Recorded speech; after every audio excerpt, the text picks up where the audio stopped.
अपने विचार रखे, अपनी बातें रखी है और निश्चित रूप में शीघ्र हमारी इसके उपरांत, जैसे मैंने पहले कहा, आज ब्लॉक अध्यक्ष, हमारे प्रभारी, आने वाले कल हमारे जो डिस्ट्रिक्ट प्रेसिडेंट्स हैं, क्योंकि इस संसदीय क्षेत्र में हमारे 4 जिला प्रधान आते हैं। शिमला में हमारा शहरी और ग्रामीण जिला के अध्यक्ष है सिरमौर, सोलन, और इसके अलावा भी जो हमारे फ्रंटल ऑर्गेनाइजेशन है, चाहे उसमें हम महिला कांग्रेस की बात करें, यूथ कांग्रेस की बात करें, NSY की बात करें, और भी जो हमारे पंचायती राज SC/ST सेल है, इंटक है, सभी जो हमारे जिला अध्यक्ष है, उसकी आगामी कल हमारी बैठक रखी गई है। और उसके उपरांत हमारे जितने भी हमारे इलेक्टेड MLAs, ऑनरेबल मिनिस्टर्स, हमारे जो गत विधानसभा चुनाव में प्रत्याशी रहे, उसकी भी इसी मैं समझता हूँ आगामी 3-4 दिन में बैठक होगी। और सारे जो हमारे सार्थक विचार आगामी लोकसभा चुनाव से संबंधित है, उसको हम अपने प्रदेश नेतृत्व को, माननीय मुख्यमंत्री, पार्टी अध्यक्षा, हमारे महासचिव कांग्रेस पार्टी राजीव शुक्ला जी, उनके पास देंगे और पूरी मजबूती के साथ कांग्रेस पार्टी ये चुनाव लड़ेगी। चाहे हम संसदीय क्षेत्र की बात करें, शिमला के साथ तो कांग्रेस पार्टी का एक बहुत, मैं समझता हूँ, समस्त संसदीय क्षेत्र के साथ एक बड़ा पुराना इतिहास है। अतीत में भी हमारे 3 जो पूर्व मुख्यमंत्री रहे, चाहे उसमें हम अपने दिवंगत नेता डॉक्टर यशवंत सिंह परमार जो हिमाचल के निर्माता रहे, ठाकुर रामलाल जी, राजा वीरभद्र सिंह जी, उन सब की मैं समझता हूँ इस क्षेत्र के साथ एक भावनात्मक रिश्ता था। हालांकि गत 3 चुनाव से हमें सफलता नहीं मिली, लेकिन इस चुनाव में, जैसे मैंने पहले कहा, पूरी मजबूती के साथ जो कांग्रेस पार्टी की 1 वर्ष की जो उपलब्धि रही, आपकी जो वर्किंग हर सरकार की होती है, वो financial year to financial year होती है।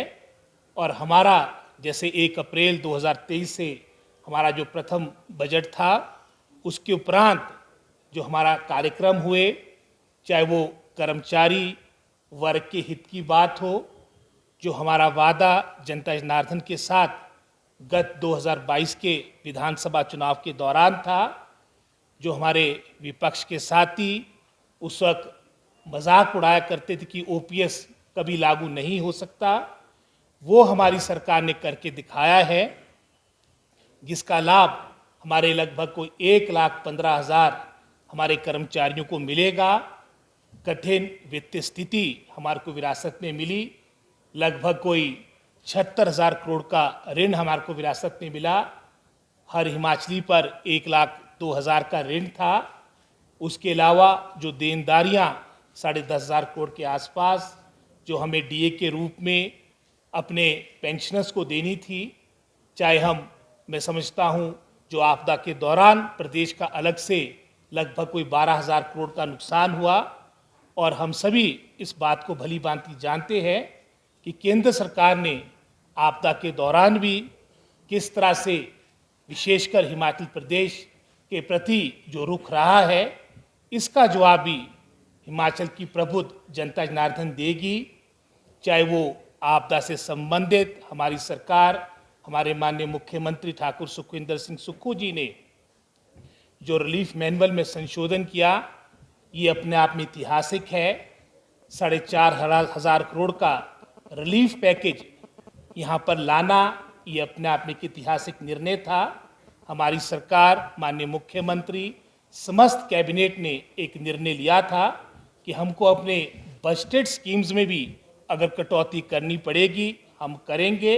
हमारी पहली प्राथमिकता, मैं समझता हूँ, जो हमारे प्रभावित लोग हैं, इतनी बड़ी नुकसान, इतनी बड़ी क्षति हुई, जिसमें लगभग कोई 500 से अधिक बहुमूल्य जाने गई, 12,000 करोड़ का नुकसान हुआ।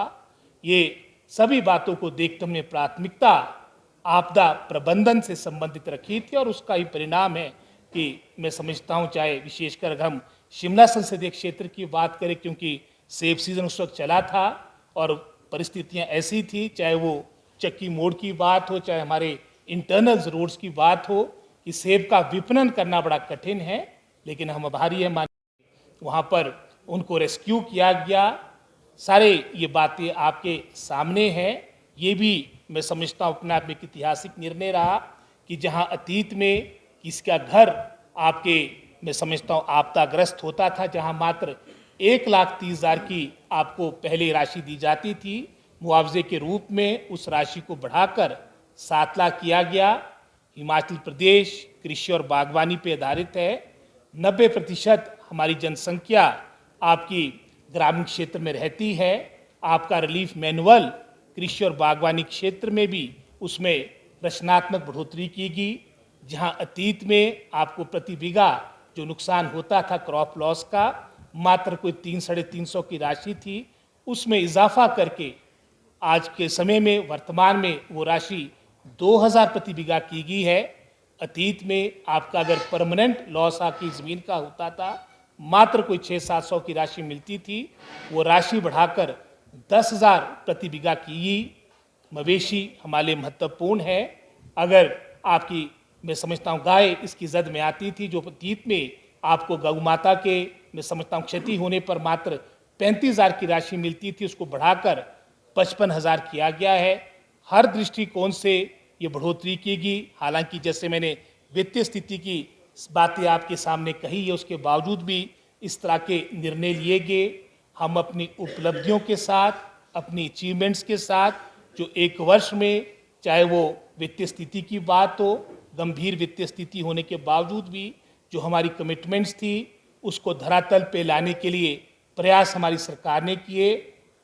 साथ ही साथ मैं समझता हूँ जो आपदा के दौरान एक बहुत बड़ा 3-4 महीनों में हम सब के लिए एक बहुत बड़ा चुनौती का समय था, वो भी मजबूती के साथ माननीय मुख्यमंत्री के नेतृत्व में हमने उसमें भी हर संभव राहत देने का प्रयास किया।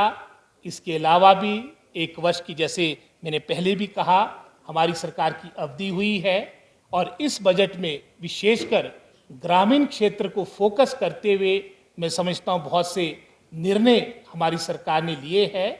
चाहे वो हमारे मैं समझता हूँ प्राकृतिक खेती में जो आपका समर्थन मूल्य आपका गेहूं और मक्की का दिया गया, ये अपने आप में ऐतिहासिक है। जहाँ गेहूं का आपका समर्थन मूल्य आपका 40 रुपीज़ पर केजी किया गया, मक्की का 30 रुपये प्रति किलो किया गया। ये भी अपने आप में प्रथम बार हिमाचल प्रदेश ने ये निर्णय लिया। जहाँ मैं बागवानी की बात कहूँगा, क्योंकि हिमाचल प्रदेश को फ्रूट बॉल ऑफ इंडिया के रूप में भी जाना जाता है। हिमाचल प्रदेश में प्रथम बार आपका उत्पाद वजन के आधार पर बिके, ये निर्णय भी हमारी सरकार ने लिया। अतीत में मात्र 50 पैसे के आसपास की बढ़ोतरी आपकी मार्केट इंटरवेंशन स्कीम की होती थी, चाहे हम सेबों की बात करें, चाहे सिट्रस फ्रूट्स की बात करें, उसमें भी लगभग कोई 1.5 रुपये की बढ़ोतरी करके वर्तमान में 12 रुपये प्रति किलो किया गया। आपके जो फफूंदनाशक, कीटनाशक जो आपके लघु और सीमांत किसान को विशेषकर हमारे मिला करते थे, जो पिछली सरकार ने जिस पर विराम लगा दिया था, उसको पुनः बहाल किया गया। इसी तरह से जो हमारे मवेशी जिन्होंने रखे हैं, विशेषकर मैं समझता हूँ अगर दूध की कीमतों की बात करें, उसमें भी काफ़ी बढ़ोतरी की गई। लगभग अगर मैं समझता हूँ गाय के दूध की बात करें, जो पहले मात्र 37 रुपये प्रति मैं समझता हूँ लीटर था, उसको बढ़ाकर 45 रुपये प्रति लीटर किया गया है। और इसी तरह से जो हमारी भैंस का दूध पहले 47 रुपये प्रति लीटर था, उसको 55 रुपये प्रति लीटर किया गया है। हर तरह से अपनी एग्रेरियन इकोनॉमी को, अपनी ग्रामीण व्यवस्था को, इकोनॉमी को बूस्ट करने का प्रयास हमारी सरकार ने किया। केंद्र ने जहां वित्तीय तरीके से हमारे पर मैं समझता हूँ हर तरह से रुकावटें, किसी ना किसी तरह से बाधाएं लगाने का प्रयास किया, चाहे वो आपदा का समय था या चाहे हमारी जो लोन लिमिट थी उसमें कटौती की गई, जो हमारे को कंपनसेशन जीएसटी के औसत पे मिलता था उस पर भी मैं समझता हूँ काफ़ी कटौती की गई। जो हमारे फॉरेन एडेड प्रोजेक्ट्स जिसमें कोई लिमिट नहीं थी, उसको भी मात्र अब 3-3.5 हज़ार के आसपास 3-3.5 हज़ार करोड़ के आसपास की लिमिट 3 वर्ष के लिए कर दी गई है। ये भी मैं समझता हूँ एक बहुत गलत निर्णय केंद्र सरकार ने किया, और साथ ही साथ तो नहीं की, लेकिन लोकतंत्र की हत्या करने का जो मैं समझता हूँ एक बहुत ही गलत कृत्य केंद्र सरकार ने किया है, इसकी हम घोर निंदा करते हैं। और आने वाले समय में इस लोकसभा इलेक्शन के दौरान और साथ ही साथ जो हमारे 9 जगह विधानसभा के चुनाव भी होने जा रहे हैं, वहाँ पर भी कांग्रेस पार्टी 9 के 9 जो हमारे विधानसभा की सीटें हैं चुनाव जीतेगी। लोकसभा चुनाव में भी बहुत अच्छा प्रदर्शन रहेगा, और जो क्रम आपकी कांग्रेस पार्टी के पक्ष में यहाँ की जनता जनार्दन ने अपना आशीर्वाद दिया, कांग्रेस पार्टी के कार्यकर्ताओं ने अपनी मेहनत, संघर्ष, परिश्रम का जो परिचय 2021 यानी उपचुनाव के उपरांत किया है, उसके बाद चाहे 22 का इलेक्शन था, उसमें भी मिशन रिपीट की बड़ी बड़ी बातें हुई, वहाँ पर भी कांग्रेस पार्टी को अपना आशीर्वाद दिया। और इन चुनाव में भी चाहे वो लोकसभा की बात हो, चाहे हमारे 9 आपके जो विधानसभा सीटों के जो एक तरह से चुनाव प्रदेश पे थोपे जा रहे हैं, यहाँ पर भी हमारी हिमाचल प्रदेश की प्रभु जनता जनार्दन, क्योंकि हिमाचल प्रदेश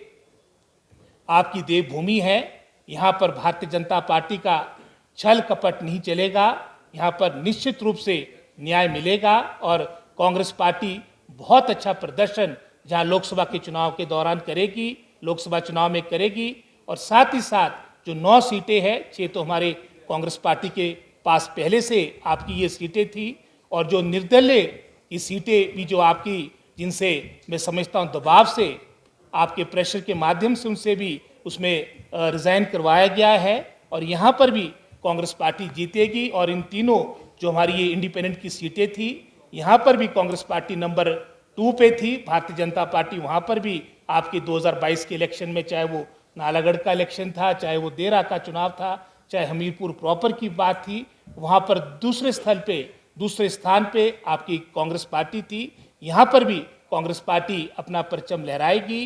तो यही कुछ बातें मैंने आपके साथ साझा करनी थी। इसके अलावा कोई सवाल आपका है उसके, और एक बहुत ही महत्वपूर्ण जो हमने, मैं समझता हूँ 1500, ये भी एक बहुत ही महत्वपूर्ण चुनाव के दौरान हमारी महत्वपूर्ण घोषणा थी, हमारी गारंटी थी, और इसका प्रारंभ भी माननीय मुख्यमंत्री ने अपने सबसे जो हमारा दुर्गम जिला है, लाहौल स्पीति जिला है, 25 तारीख को प्रारंभ कर दिया था, और वहाँ पर सभी हमारी महिलाओं को, माताओं बहनों को वो राशि प्राप्त हो चुकी है। और इसके अलावा भी पूरे प्रदेश में इस योजना को प्रारंभ कर दिया गया था। हमें एक खेद की बात है, जहाँ भारतीय जनता पार्टी के नेता आए दिन इस गारंटी को लेकर, चाहे विधानसभा के अंदर हो, चाहे मीडिया के माध्यम से इस बात को उजागर करते थे कि कांग्रेस पार्टी इसको लागू नहीं कर रही है। जब लागू करने का समय आया, हमने इसके लिए पैसे का प्रावधान किया, तब इसका विरोध करके स्वयं जयराम ठाकुर जी अपने अन्य विधायकों के साथ, भारतीय जनता पार्टी के अपने वरिष्ठ नेताओं के पास साथ इलेक्शन कमीशन में गए थे। इसका विरोध वहाँ पर उन्होंने, मैं समझता हूँ वहाँ पर उसका विरोध किया है, और उस बात को देखते हुए कहीं ना कहीं इसमें रोकने का भी प्रयास हुआ है। ये भी सारी बातें हम जनता जनार्दन के बीच जो इनकी जन विरोधी नीति है, महिला विरोधी जो इनकी मैं समझता हूँ सोच है, उसके साथ हम जनता के बीच जाएंगे। और हमें पूर्ण आशा है कि जनता जनार्दन के आशीर्वाद से, हमारे कार्यकर्ताओं की मेहनत और परिश्रम से कांग्रेस पार्टी बहुत अच्छी जीत यहाँ पर हासिल करेगी। बाद में प्लीज, ये तो एक प्रमुख मुद्दा है जो आप टिकटों की बात कर रहे हैं, और शीघ्र मैं समझता हूँ सारी बातों को देखते हुए, विनेबिलिटी को देखते हुए, पार्टी के प्रति निष्ठा को देखते हुए पार्टी निर्णय लेगी।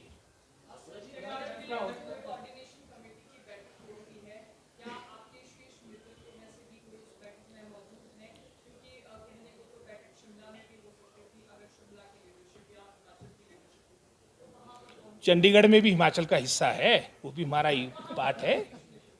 तो उसमें हमारे मुख्यमंत्री, पार्टी अध्यक्षा और हमारे 3-4 जो वरिष्ठ लोग उसके सदस्य हैं, वो वहाँ पर गए हैं। हमने इसको इम्प्लीमेंट किया था। ये हमारे कर्मचारी भाइयों को भी देखना है, हमारे मतदाताओं को भी देखना है कि हमने किस पार्टी का साथ देना है। जैसे भारतीय जनता पार्टी राजस्थान में उनकी सरकार बनी, जो पहला निर्णय आपकी वहाँ की सरकार ने किया है। ओपीएस को बंद करने का किया, जहाँ हमारी सरकार ने बहाल करने का निर्णय लिया था, इन्होंने इसके विपरीत निर्णय लिया है। ऐसे बहुत से निर्णय जो हिमाचल ने, मैं समझता हूँ, लिए हैं, जिसका निश्चित रूप में बाहर भी और निश्चित रूप में हिमाचल प्रदेश में उसका असर देखने को मिलेगा। हाँ, मानता हूँ। पार्टी अध्यक्ष जो है वो लगातार ये कहती रही है कि कार्यकर्ता अब चार्ज हो गए। जहाँ तक आपने पार्टी अध्यक्षा की बात कही और काफ़ी स्पष्ट उनकी स्टेटमेंट परसों भी आ गई थी, तो कुछ तो कई दफ़ा मिस रिपोर्टिंग भी हो जाती है, लेकिन बिल्कुल एकजुट होकर कांग्रेस पार्टी आपकी लोकसभा चुनाव को, विधानसभा की 9 की 9 सीटों को पूरी सीरियसली मजबूती के साथ लड़ेगी और निश्चित रूप में इसमें आपको अच्छे परिणाम देखने को मिलेंगे।